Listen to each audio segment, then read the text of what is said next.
Disons un grand merci à notre Dieu pour ce qu'il accomplit et ce qu'il fait parmi nous. Nous sollicitons son aide, sa protection, sa direction, et lui vient à notre secours pour nous apporter son aide afin que nous puissions marcher pleinement selon sa volonté. Nous nous associons à la prière du pasteur Pierre pour que Dieu nous apporte la paix et qu'il nous apporte ce dont nous avons réellement besoin pour la construction de notre pays, pour le vivre ensemble et pour la concorde. Notre méditation d'aujourd'hui se trouve dans Actes chapitre 10. Nous allons lire les 8 premiers versets, même si c'est tout le chapitre qui nous intéresse. Les 8 premiers versets. Actes 10, les 8 premiers versets. Il y avait à Césarée un homme nommé Corneille, centenier dans la cohorte dite italienne. Cet homme était pieux et craignait Dieu avec toute sa maison. Il faisait beaucoup d'aumônes au peuple et priait Dieu continuellement. Vers la 9e heure du jour, il vit clairement dans une vision un ange de Dieu qui entra chez lui et qui lui dit « Corneille !» Les regards fixés sur lui et saisi d'effroi, il lui répondit « Qu'est-ce, Seigneur ?» Et l'ange lui dit « Tes prières et tes aumônes sont montées devant Dieu. » Et il s'en est souvenu. Envoie maintenant des hommes à Joppé et fais venir Simon surnommé Pierre. Il est logé chez un certain Simon, corroyeur, dont la maison est près de la mer. Dès que l'ange qui lui avait parlé fut parti, Corneille appela 2 de ses serviteurs et un soldat pieux d'entre ceux qui étaient attachés à sa personne. Et après leur avoir tout raconté, il les envoya à Joppé. Prions. Seigneur, après les louanges, après qu'on a pu mettre de côté quelque chose pour l'avancement de ton œuvre, les dîmes et offrandes, nous voici présentement dans ta présence pour t'écouter, te comprendre, pour mieux te servir. Que ton esprit travaille pleinement en chacun d'entre nous, nous permettant de comprendre ton message afin que cela soit pour nous une bénédiction. Nous t'avons prié au nom de Jésus-Christ. Amen. Le dimanche passé, j'ai mis l'accent sur le Saint-Esprit qui est l'auteur de la parole de Dieu, la Bible, et que c'est par ce même esprit que nous pouvons méditer cette parole et mieux la comprendre. Nous avons passé par Ésaïe, mais aussi par le diacre Philippe, pour comprendre cette méthodologie de Dieu, afin que nous puissions bien cerner la parole et que nous puissions mieux la comprendre afin de mieux la mettre en pratique. Ceci étant dit, aujourd'hui, je veux mettre un accent particulier sur un fait, souvent qui échappe à notre entendement, et pourtant qui est évident en lisant dans le chapitre 1 du livre des Actes, le verset 8, l'ordre que le Seigneur va donner à ses disciples. Voyons un peu ce qui a été dit en ces lieux. Actes chapitre 1, verset 8. Le Seigneur est en train de partir. Je peux même dire que c'est la dernière rencontre avant son élévation.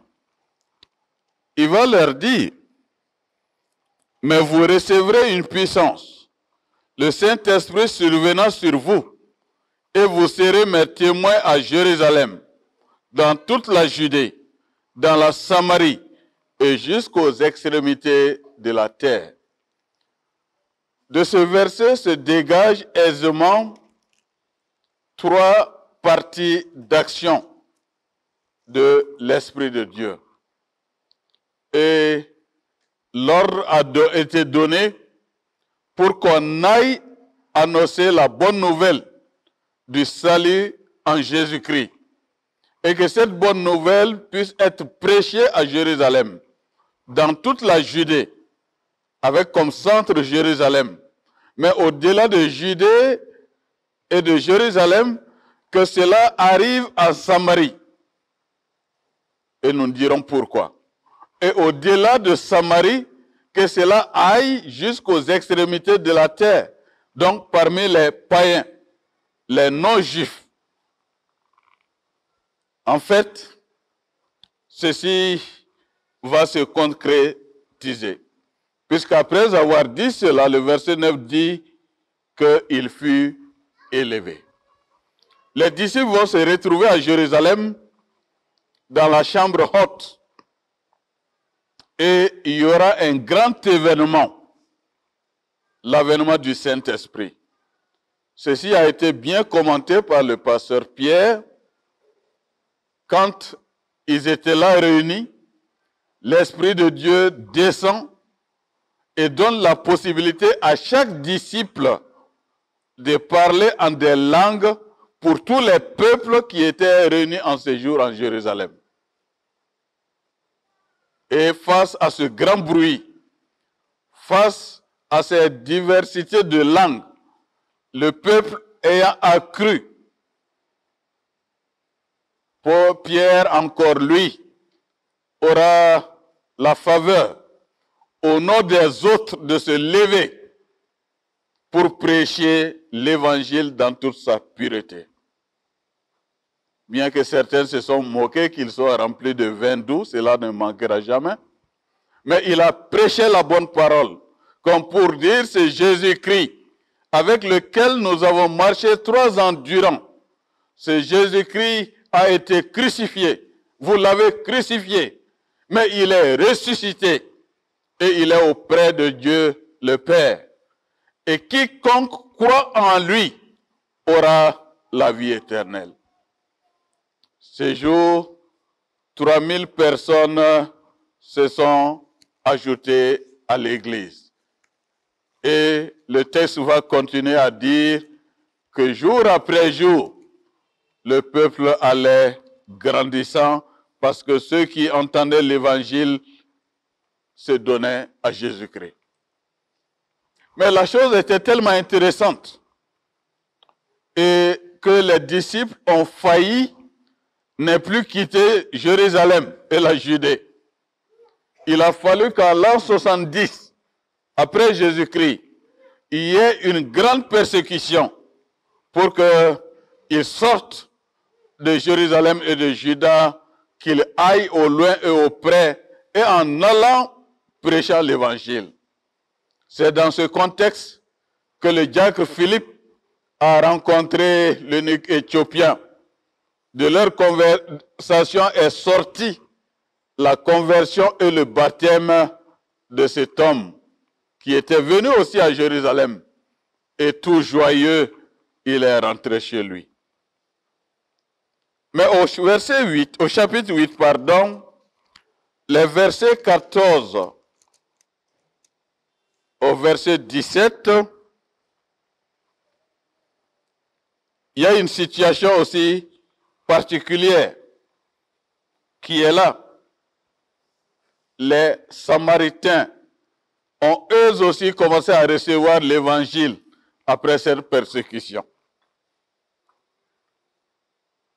Mais On ne sait pas de la manière dont il a reçu l'évangile, parce que c'est la persécution qui a fait partir tous les disciples.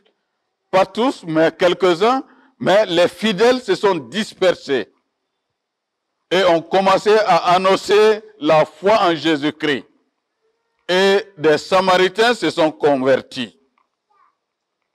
Et au verset 14, il est dit que les apôtres qui étaient à Jérusalem, ayant appris que la Samarie avait reçu la parole de Dieu, y envoyèrent Pierre et Jean, qui sont deux monuments de l'église de Jérusalem et des témoins de Jésus-Christ. Parce que la Samarie est un peuple aussi particulier. Et quand je parle de Samarie, je me rappelle toujours de cette rencontre entre la femme samaritaine et Jésus. De cette rencontre est sorti le fait que les Juifs disent qu'il faut aller adorer Dieu à Jérusalem. Et eux, leurs ancêtres, leur ont enseigné plutôt d'aller vers les idoles qu'ils ont sur les hauteurs. Mais Jésus va dire à la Samaritaine qu'un jour ou un moment va venir où ça ne serait plus à Jérusalem ou en Samarie, mais que de partout, la bonne parole de Jésus-Christ, de Dieu, sera annoncée et des hommes et des femmes vont être consacrés. Donc, c'est dans cette situation qu'on va attendre que ces Samaritains-là qu'on méprisait ont eux aussi reçu Jésus-Christ, qu'on va envoyer deux grands piliers de l'Église dont on peut faire foi, Pierre et Jean, pour qu'ils aillent voir qu'est-ce qui se passe. Ils arrivent en Samarie et afin qu'ils reçurent eux aussi le Saint-Esprit. Ici, il y a une logique. Si ces disciples n'étaient pas là, ces pionniers n'étaient pas là, et que l'Esprit était descendu sur ces Samaritains, et que les Juifs à Jérusalem n'ont pas su comment cela a été fait, on est allé avoir l'église de Jérusalem des Juifs, l'église de Samarie, les Samaritains, et ça allait montrer déjà la dislocation de l'église de Jésus-Christ. Mais pour que l'unité soit préservée, il fallait que les premiers à rentrer dans le corps de Christ puissent vivre les mêmes réalités. C'est pour cela que quand Pierre et Jean vont arriver, l'Esprit n'étant pas encore descendu, Pierre et Jean leur imposèrent les mains, verset 17, et ils reçurent le Saint-Esprit. De la même manière qu'ils ont commencé à parler en langue, de la même manière qu'ils ont les mêmes manifestations de Jérusalem se sont reproduites parmi les Samaritains. Et Pierre et Jean ont compris que c'est le même esprit qui est en activité et qui est encore en train d'incorporer dans le corps de Christ ceux qui confessent leur foi en Jésus. Malheureusement, cette situation est mal interprétée aujourd'hui, au point qu'on croit qu'on ne peut avoir l'Esprit de Dieu qu'avec l'imposition des mains. Faisons attention, parce que d'autres ont voulu le faire, et au lieu qu'ils aient l'Esprit de Dieu, ils ont eu des démons. Heureusement qu'il y a aussi des gens qui peuvent délivrer. Des gens se sont amusés à cet exercice. Venez, on va vous donner l'Esprit. On souffle dans le micro, recevez l'Esprit. Et les gens tombent de partout. On dit maintenant l'Esprit est descendu. Faisons attention, mes amis. On a l'Esprit de Dieu de par notre conversion en Jésus-Christ. De par le fait qu'on a accepté que Jésus est mort et ressuscité. Et que si je vis, je ne vis plus moi-même, mais pour Christ. Et c'est ce qui fait de moi une nouvelle créature par le fait que l'Esprit de Dieu vient habiter en moi. D'ailleurs, le texte va un peu loin pour essayer de nous mettre à l'abri de cette situation. Parce que lorsque Simon vit que l'Esprit était donné par l'imposition des mains des apôtres, il leur offrit de l'argent en disant, accorde-moi aussi ce pouvoir afin que celui à qui j'imposerai les mains reçoive le Saint-Esprit. Et quelle a été la réaction de Pierre? Verset 20. Que ton argent périsse avec toi, puisque tu as cru que le don de Dieu s'acquérait à prix d'argent. Une recommandation forte. Et des fois, on ne lit pas la totalité de l'écriture, mais on essaye d'exploiter la partie qui nous arrange, tout en l'enlevant dans son contexte et en lui donnant une autre signification pour tromper le peuple de Dieu. C'est après ces événements, l'Esprit de Dieu est descendu à Jérusalem, les Juifs l'ont reçu, est descendu en Samarie, les Samaritains l'ont reçu. Le troisième volet, ce sont jusqu'aux extrémités de la terre. Et ça, c'est par rapport aux païens.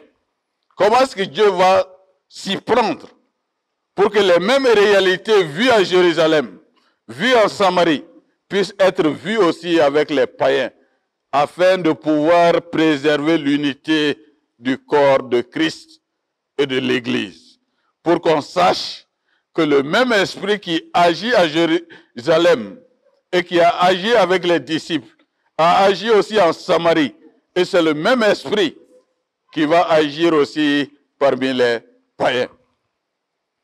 Corneille, chapitre 10, verset 1, est un homme qui est connu. Et le verset 2 dit qu'il était pieux et craignait Dieu. Non seulement lui, mais avec toute sa famille. Il faisait beaucoup d'aumônes au peuple et priait Dieu continuellement. Un homme qui s'est consacré. Il n'était pas juif, mais ayant entendu parler de tout ce qu'on raconte sur Jésus-Christ, sur tout ce qu'on raconte sur les chrétiens, il a essayé de mettre sa vie en règle, de faire en sorte qu'il ne puisse plus vivre dans le désordre et à mettre en exergue ce que Dieu lui a donné comme facilité, non seulement de préserver sa vie, mais de sa famille, mais de faire un geste de bonne volonté à l'endroit de tout le peuple. Malheureusement, ce texte aussi, on le coupe ici, comme pour dire que même si vous n'êtes pas chrétien, vous allez aller au ciel. Ce n'est pas vrai. Hein? Sinon, Dieu n'allait pas dire à Corneille d'envoyer quelqu'un à Pierre. On coupe le texte et on lui donne une autre interprétation. Mais allons-y à la lecture et à la compréhension de ce texte. Vers la 9e heure, il vit clairement dans une vision un ange de Dieu qui entra chez lui et qui lui dit, Corneille. Les regards fixés sur lui et saisi d'effroi, il lui répondit, qu'est-ce Seigneur? Et l'ange lui dit, tes prières et tes aumônes sont montées devant Dieu, et il s'en est souvenu.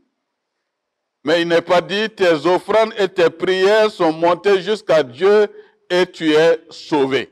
Ce n'est pas ce qui est écrit, mais malheureusement, c'est ce qu'on veut nous faire croire. Il est dit, Dieu s'en est souvenu. Et maintenant, verset 5, envoie maintenant des hommes à Joppé et fait venir Simon surnommé Pierre. Il est logé chez un certain Simon, courroyeur dans la maison qui est près de la mer. Dès que l'ange lui avait parlé, fut parti, Corneille appela 2 de ses serviteurs et un soldat pieux d'entre ceux qui étaient attachés à sa personne, et après leur avoir tout raconté, il les envoya à Joppé. Mais regardez ici la méthodologie de Dieu. Il se révèle à Corneille. Il l'envoie vers Simon, Pierre, qui n'est pas n'importe qui, un juif convaincu, un disciple de Jésus-Christ, un pilier de l'église d'alors, pour qu'il puisse venir chez lui Corneille, païen. Or, on sait la relation entre les Juifs et les païens. Il ne leur est même pas permis de rentrer dans leur maison. À plus forte raison, manger avec eux ou faire quelque chose avec eux. C'est pour cela que le lendemain, verset 9, ils étaient en route et qu'ils s'approchaient de la ville. Pierre monta sur le toit vers la 6e heure pour prier. Il eut faim. Il voulut manger. Pendant qu'on lui préparait à manger, il tomba en extase. Il vit le ciel ouvert et un objet semblable à une grande nappe attachée par les 4 coins qui descendait et s'abaissait sur la terre, et où se trouvaient tous les quadrupèdes et les reptiles de la terre et les oiseaux du ciel. Et une voix lui dit, lève-toi, Pierre, tue et mange. Mais Pierre dit, non Seigneur, car je n'ai jamais rien mangé de souillé ni d'impur. Et pour la seconde fois, la voix se fit entendre. Ce que Dieu a déclaré pur ne le regarde pas comme souillé. Ça, c'est un changement de paradigme.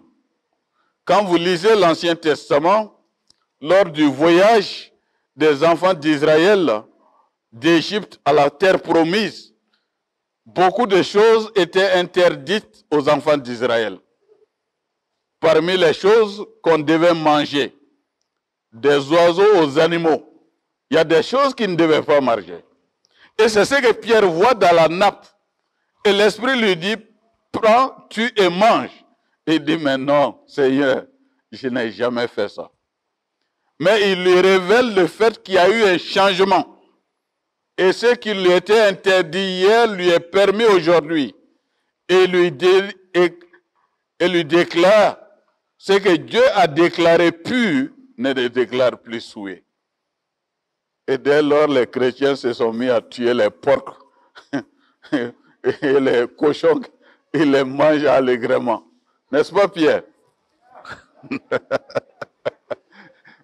Alors que les Juifs ne devaient même pas toucher.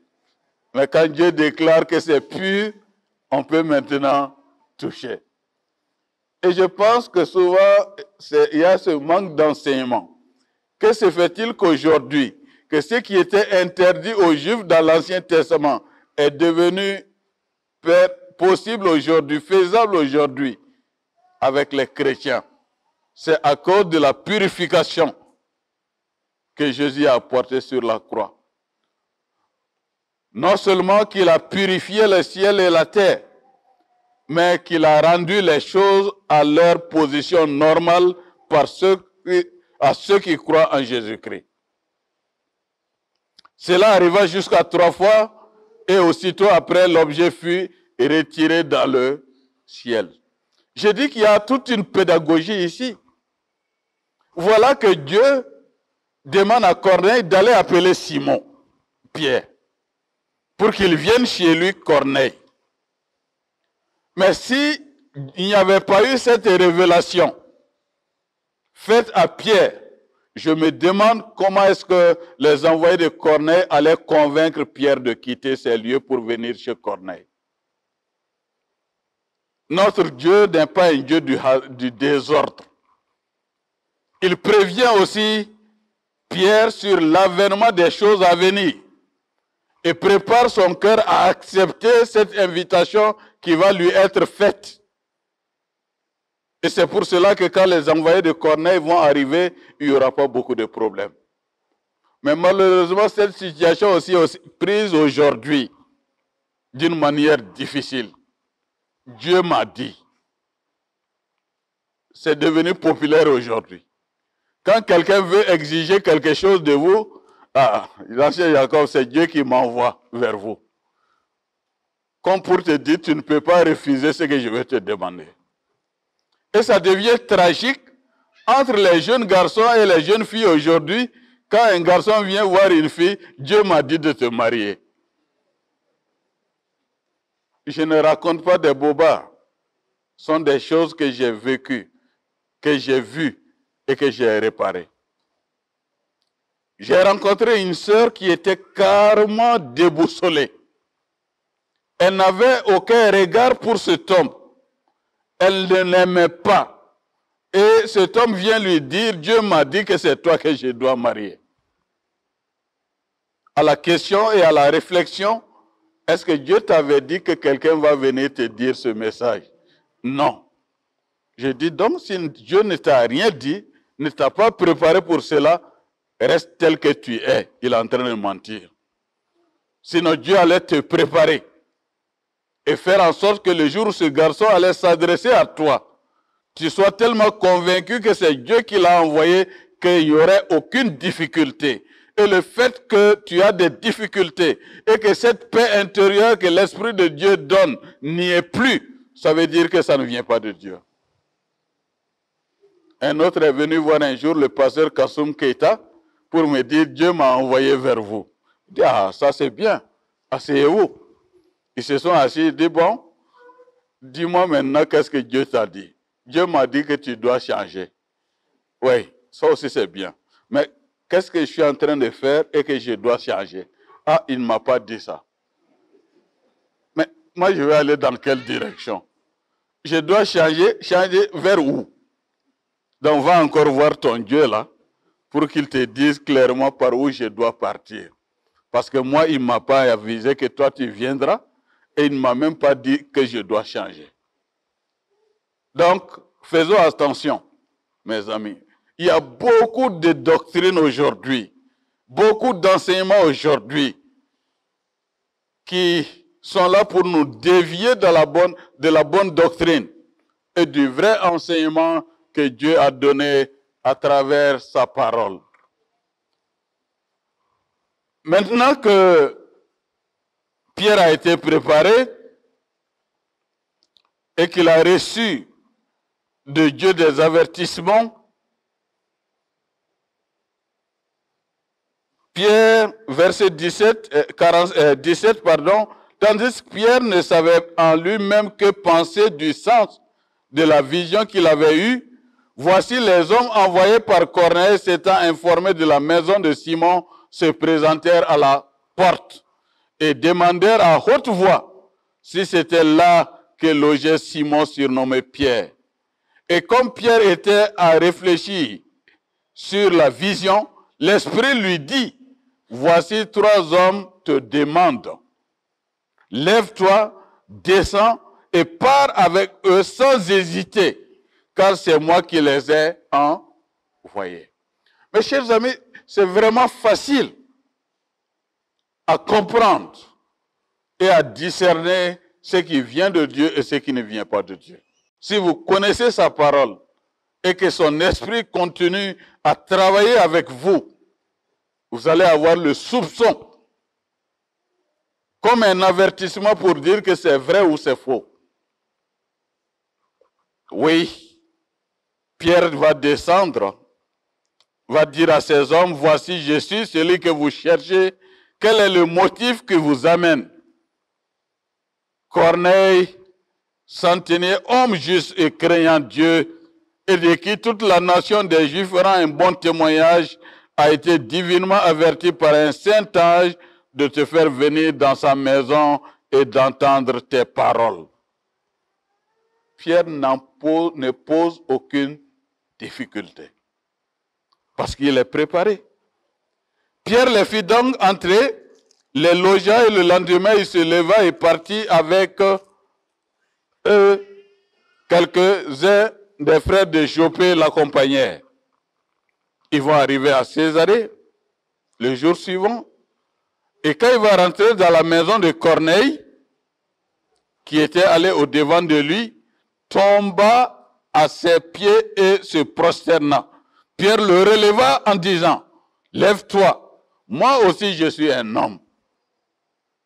Là aussi, dans mes réflexions, j'ai trouvé un enseignement. Corneille, voyant Simon, Pierre, ce monument, ne résiste pas et tombe à ses pieds, mais il le relève pour dire non, tu ne dois pas faire ça, je suis un homme comme toi. Mais aujourd'hui, faisons attention, nous qui avons la parole, vous que le Seigneur utilise, il ne faut pas que cela nous monte à la tête au point que nous oublions que nous sommes des humains pour que les gens ne nous sacralisent pas. Aujourd'hui, on a même des problèmes à appeler maintenant un serviteur de Dieu. Nous, en tout cas, à l'enfance, on les appelait Karamogo. Et ceux sur lesquels on mettait les mains, on les appelait pasteurs. Donc, Karamogo, c'était un pasteur non consacré, et pasteur, c'était un pasteur consacré. Mais après, on est venu à révérend. Après, on est venu à apôtre. Maintenant, on a appelé bishop. On a appelé très, très révérend. Pierre, il y a quoi au cause? Très, très éclairé. Mais ça, tout ça, ça veut dire quoi? Je ne sais pas, dans votre faculté, si c'est ce qu'on enseigne.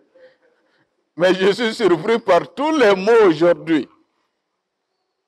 Alors que lisez seulement la parole. Et vous allez être convaincus qu'il est question de serviteurs de Dieu. Vous êtes des serviteurs. Vous êtes des bergers. Et voyez le comportement d'un berger, hein, nous surveillons, en brousse, avec le bâton, en train de surveiller les bétails. Hein?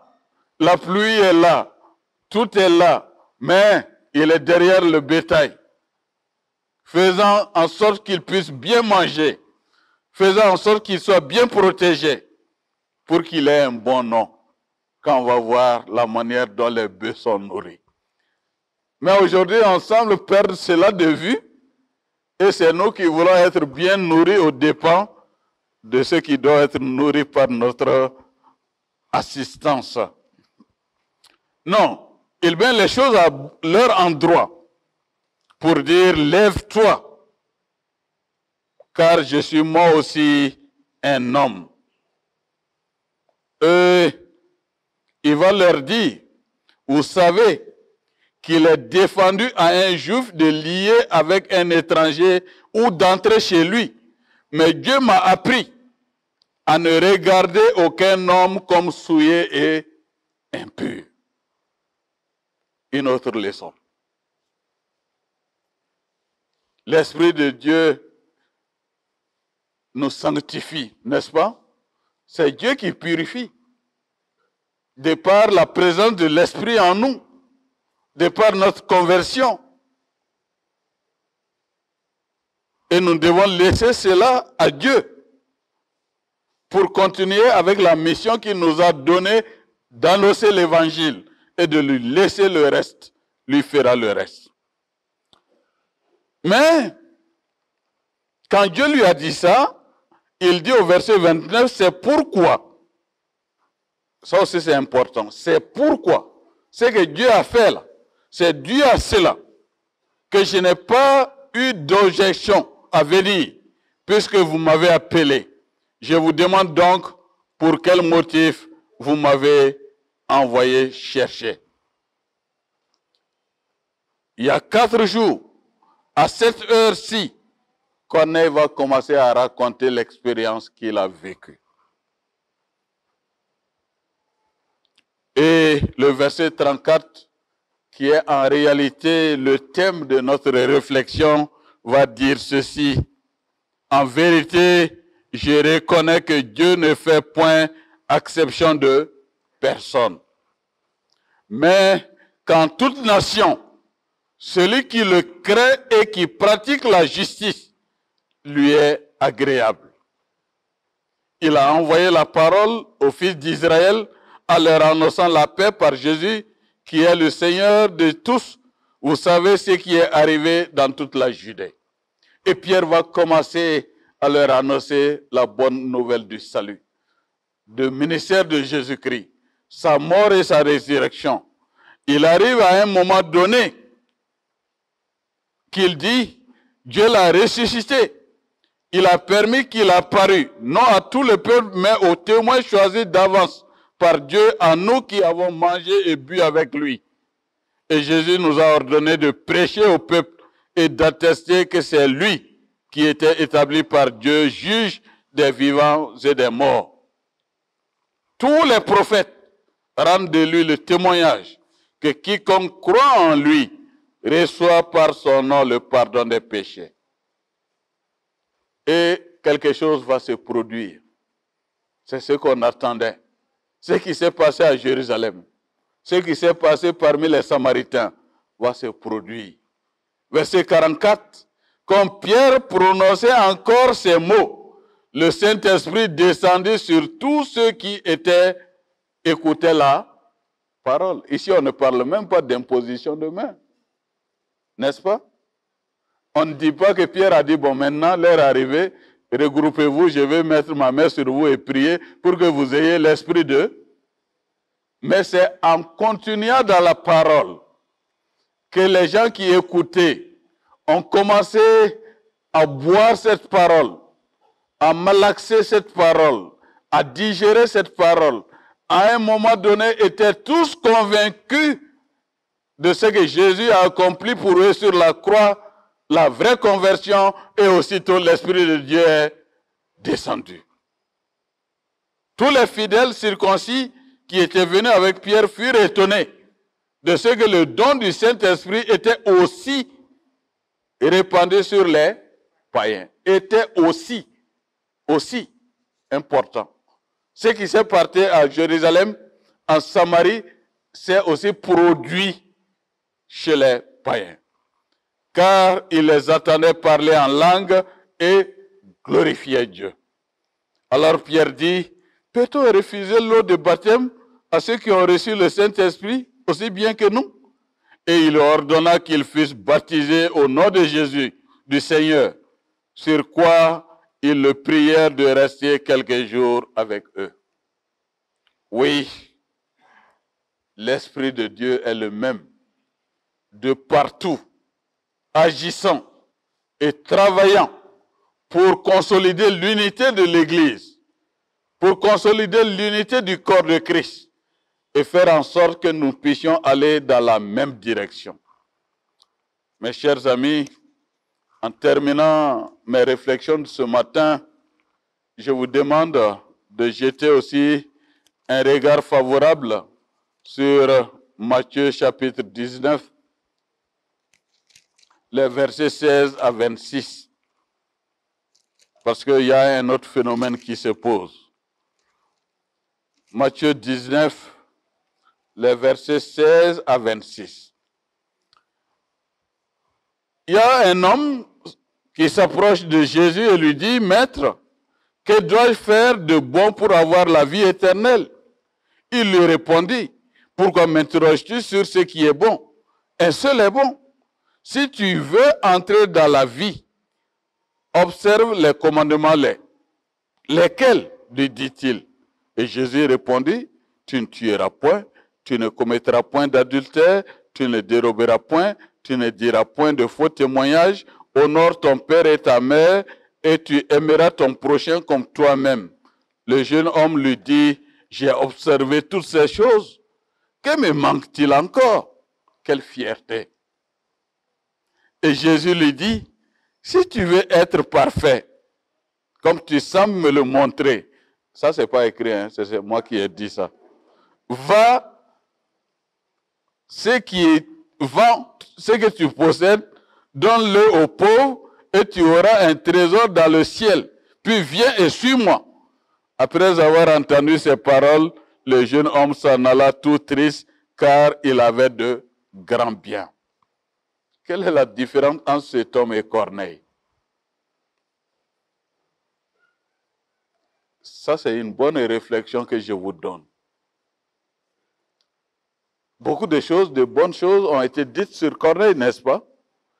Mais cela n'a pas empêché Corneille de faire venir Pierre et d'accepter Jésus-Christ et d'être converti et baptisé.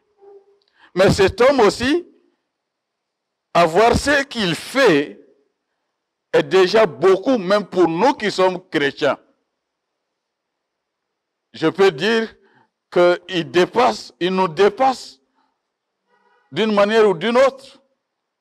Mais quelque chose le manque et l'empêche de rentrer dans le royaume.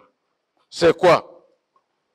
Va, vends tous tes biens et maintenant viens et suis-moi. Cela devient une montagne infranchissable. Et ce jeune homme s'en alla tout triste, car il avait de grands biens.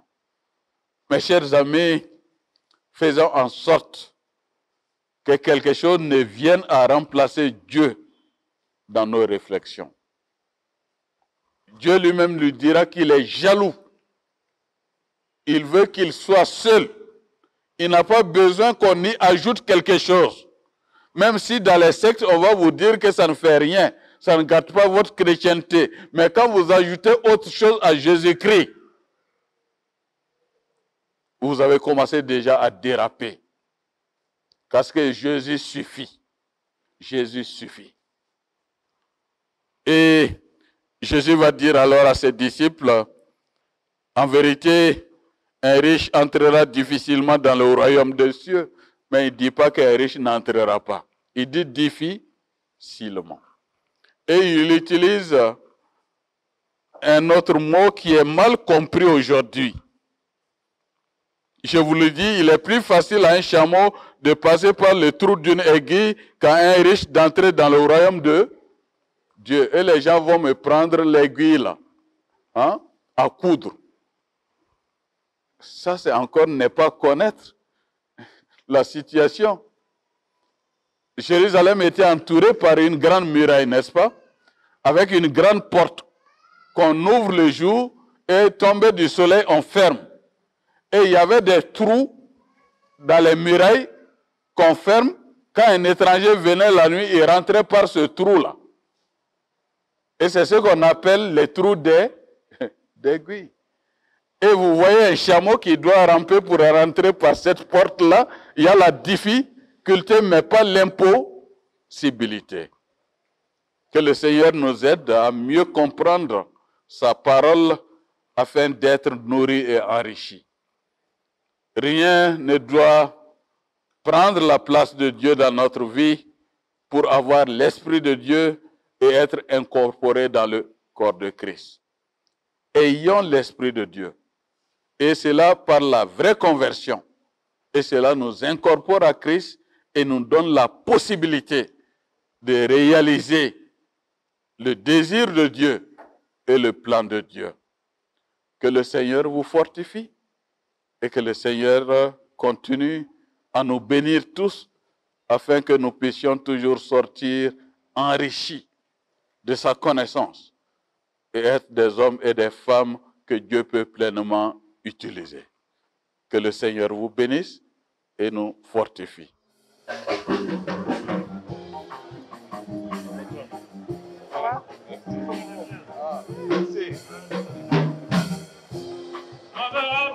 Le pécheur, j'étais coupable dans ma vie à cause de mes péchés. Maintenant, Barabbas le pécheur,